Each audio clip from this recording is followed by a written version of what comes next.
सास का घूंघट पार्ट 6। अब तक हमने देखा कि रात के अंधेरे में चुपके से सचिन देविका से माफी मांगने जाता है, लेकिन देविका कहती है, सचिन, मेरे लिए सबसे बड़ी चीज मेरा आत्मसम्मान है, इसलिए मैं तुम्हें माफ नहीं कर सकती। अब तुम यहां से जा सकते हो। देविका, एक बार मुझे मेरे बच्चे से तो मिलने दो। मैंने अभी तक उसे देखा भी नहीं है। कौन सा बच्चा सचिन? वही बच्चा जिसे तुमने और तुम्हारे बाप ने अपने घर के अंदर तक नहीं घुसने दिया। आज अचानक बच्चे की याद कैसे आ गई? देखो सचिन, चले जाओ यहां से। मेरे बच्चे के सामने और मेरे सामने फिर कभी मत आना। सचिन जब घर जाता है तो घर के सभी आदमी उसे डांटने लगते हैं। इतनी रात को कहाँ गया था सचिन? देविका से माफी मांगने। तुझे शर्म नहीं आई अपनी बीवी से माफी मांगते हुए? घर की इज्जत का कुछ ख्याल है कि नहीं? लेकिन चाचा जी, आखिर अपनी ही पत्नी से माफी मांगने में कैसी शर्म? लो जी लो, नवाबजादे पूछ रहे हैं कि कैसी शर्म। अरे मुझे अभी तक यह समझ में नहीं आता कि देविका तेरी पत्नी है या तू देविका की पत्नी है। जीजा जी, पति पत्नी एक समान होते हैं और माफी मांगने से कोई छोटा बड़ा नहीं होता। काश मैंने पहले अपनी पत्नी का साथ दिया होता। आज मैं आखिरी बार आपको समझा रहा हूं कि आप सब भी अपनी पत्नियों से माफी मांग लो। देविका ने तो मुझे माफ नहीं किया, शायद माँ, चाची, भाभी और दीदी ही आप सबको माफ कर दे। सचिन सभी को समझाने की बहुत कोशिश करता है, लेकिन कोई भी उसकी बात नहीं सुनता। वहीं दूसरी ओर सुजाता के हाथ का बना खाना सारे गांव में फेमस हो गया था, तो उसने एक बहुत अच्छा सा होटल खोल दिया। देविका, मैं चाहती हूँ मेरे होटल की सबसे पहली ग्राहक तुम ही हो, क्योंकि तुम्हारी वजह से ही आज मैं अपना खुद का होटल खोल पाई हूँ। क्यों नहीं भाभी? लेकिन भाभी, आपको अब अपने होटल में ना सिर्फ इंडियन खाना बनाना है, बल्कि इटालियन, चाइनीज और फ्रेंच खाना भी बनाना होगा। सुजाता सभी औरतों को अपने होटल का खाना खिलाती है। खाना खाने के बाद कम्मो कहती है, अरे बहू, इतना अच्छा खाना तो मैं भी नहीं बना सकती। तू तो वो हो गई, क्या कहते हैं उसे? मास्टर शेफ चाची जी। हाँ, मास्टर शेफ। बहू, अब तेरा होटल चलेगा नहीं बल्कि दौड़ेगा। हाँ बहू, तूने सच में खाना बहुत स्वादिष्ट बनाया है। अब वीना बेटी, तुझे क्या करना है? अपना बुटीक कब खोलेगी? माँ, कल ही कर देती हूँ। दुकान और सिलाई मशीनों का सारा काम हो गया है और वर्कर भी आ जाएंगे। तो ठीक है, फिर अच्छे काम के लिए देर नहीं करनी चाहिए। देविका, मैं चाहती हूँ कि मेरी दुकान का इनॉग्रेशन तुम करो। आखिर तुम्हारी वजह से तो मेरा बुटीक खुल रहा है। अगले दिन वीना भी अपना बुटीक खोल लेती है। उसका बुटीक भी चलने लगता है। माँ, आजकल ना कस्टमर ज़्यादा हो गए हैं। बुटीक में जो वर्कर है वो वर्कर कम पड़ रहे हैं। मुझे और वर्कर की ज़रूरत है। बेटी, गांव में तो तुझे कोई मिलने से रहा। अच्छे वर्कर तो शहर से ही मिलेंगे। हमें भी कुछ लोगों की ज़रूरत है जो हमारे बर्तन शहर ले जाकर बेच सके। देविका बहू, अब तू ही कुछ कर। ठीक है माँ जी, मैं अपने पापा से बात करती हूँ। वो अखबार में इश्तिहार दे देंगे तो कई वर्कर आ जाएंगे। कम्मो और विमला के बनाए बर्तन भी दूर दूर तक बिकने लगे। सभी औरतें देखते ही देखते बहुत फेमस हो गई।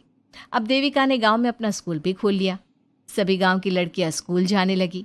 एक दिन देविका ने सभी से कहा, माँ जी, मैंने स्कूल तो खोल लिया है और गांव की लगभग सारी लड़कियां भी आ रही हैं, लेकिन कल से आप सब भी आएंगी, गांव की सभी औरतों के साथ। देविका बहू, कैसी बात कर रही है तू? इस उम्र में हम स्कूल जाते हुए अच्छे लगेंगे क्या? माँ जी, पढ़ने की कोई उम्र नहीं होती और आप सबको मैंने कितना कुछ तो सिखा दिया है।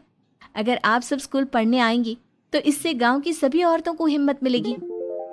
लेकिन बहू, अब हमें पढ़ने की क्या जरूरत? अब तो हम बूढ़े हो गए हैं। चाची जी, जरूरत है पढ़ने की, और पढ़ने की कोई उम्र नहीं होती। अब देविका लड़कियों को पढ़ाने के साथ साथ गांव की औरतों की शिक्षा पर भी ध्यान देने लगी। कुछ दिन में घर की सभी औरतों के बारे में राज्य के बड़े बड़े मंत्रियों को पता चला और वो सीधा उनके गांव उनसे मिलने पहुंचे। देविका जी, आपकी वजह से पूरे गांव का नाम रोशन हो गया है। जगह जगह आपके घर की सभी औरतों की तारीफ हो रही है। हाँ देविका जी, आप सभी के बारे में सुनकर हम अपने आप को रोक नहीं पाए और आपसे मिलने आ गए। देविका जी, हम आपको और आपके घर की सभी औरतों को सम्मानित करना चाहते हैं और आपके स्कूल के लिए डोनेशन भी देना चाहते हैं। इस तरह मंत्री और गांव के सभी लोग देविका के साथ साथ उसके घर की सभी औरतों को प्रतीक चिन्ह देकर, फूलों की माला पहनाकर और शॉल देकर सम्मानित करते हैं। इसके अलावा देविका के स्कूल के लिए भी बहुत पैसा देते हैं। जिस पंचायत ने देविका के खिलाफ फैसला सुनाया था, उस पंचायत को अपने फैसले पर आज पछतावा हो रहा था। उधर घर के आदमियों की हालत और भी खराब हो रही है। बापू, चाचा जी, अब सचिन ने आपको समझाया था कि सबसे माफी मांग लेते हैं, तब आपने हमारी बात नहीं सुनी। अब देखिए, सभी का राज्य में कितना नाम हो रहा है। खुद मंत्री जी उनको सम्मानित करने आए हैं। बापू, मोहन और सचिन ठीक कह रहे हैं। हमारी हालत तो दिन पे दिन खराब होती जा रही है। ना तो हम घर का कोई काम कर पा रहे हैं और ना ही बाहर का। तुम लोग ज़रूरी बात सबसे आखिर में बताते हो। ये बात तुम लोग पहले भी तो बता सकते थे। भैया, हमें सबसे माफ़ी मांगनी चाहिए और सबको यहाँ बुला कर लाना चाहिए। ठीक है, तुम सब यही चाहते हो तो चलो, आज ही घर की सभी औरतों को घर ले आते हैं। घर के सभी आदमी चल देते हैं सभी औरतों से माफ़ी मांगने के लिए। जैसे ही वो औरतों के पास पहुंचते हैं, सभी हैरान हो जाती हैं। कम्मो, ये सब यहाँ क्यों आए हैं? पता नहीं, लगता है आज फिर झगड़ा करने आए हैं हमसे। अगर आज कल्याण ने मुझे कुछ बोला तो इसे छोड़ूंगी नहीं मैं भी नहीं छोड़ूंगी मोहन जी को। ना इनका भरता बनाया तो मेरा नाम भी सुजाता नहीं। शांत रहो आप सब, देखने तो दो क्या कहते हैं। सभी आदमी अपनी अपनी पत्नियों से माफ़ी मांगते हुए कहते हैं, कम्मो, मुझे माफ़ कर दो, मैं तुम्हें घर ले जाने आया हूँ। तुम्हारे बिना घर बहुत सुना लगता है विमला, घर चलो। सुजाता, मैंने जो भी तुम्हारे साथ किया उसके लिए मैं बहुत शर्मिंदा हूँ। मुझे तुम्हारी और तुम्हारे हाथ के बने खाने की बहुत याद आती है। तुम मेरे साथ घर चलोगी ना? वीना, वो घर मेरा नहीं तुम्हारा है और मैं नहीं चाहता कि तुम मेरी वजह से अपना घर छोड़ दो। इसलिए अपने घर चलो और हम सबको माफ़ कर दो। अपने पतियों की इस तरह माफ़ी मांगने से सभी औरतें अपने पतियों को माफ़ करके उनके साथ जाने को तैयार हो जाती हैं। लेकिन देविका घर आने से मना कर देती है। सभी औरतें उसे समझाती है, देविका बहू, अब घर जाने में क्या दिक्कत है? मांग तो ली सबने माफ़ी। देख तो सचिन भी कितना शर्मिंदा है। हाँ बहू, हमारी लड़ाई तो यही थी कि ये हमसे माफ़ी मांग कर इज्जत के साथ घर ले जाए। अब घर चलने से तेरी शादी बच सकती है।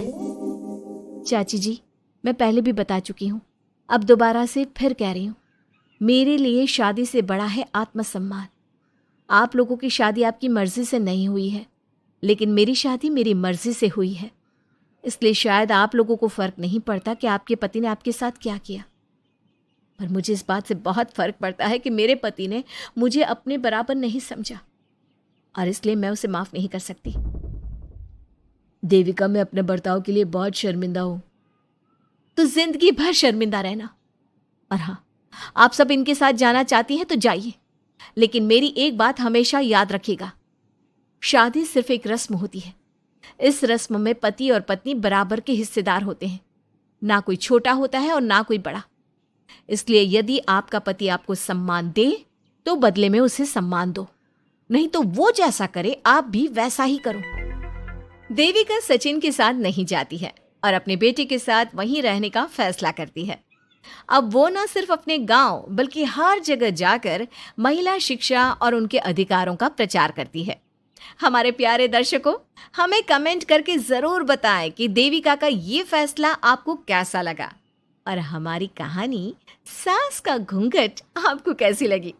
इसी तरह की मज़ेदार कहानी सुनने के लिए हमारे चैनल को सब्सक्राइब ज़रूर करें।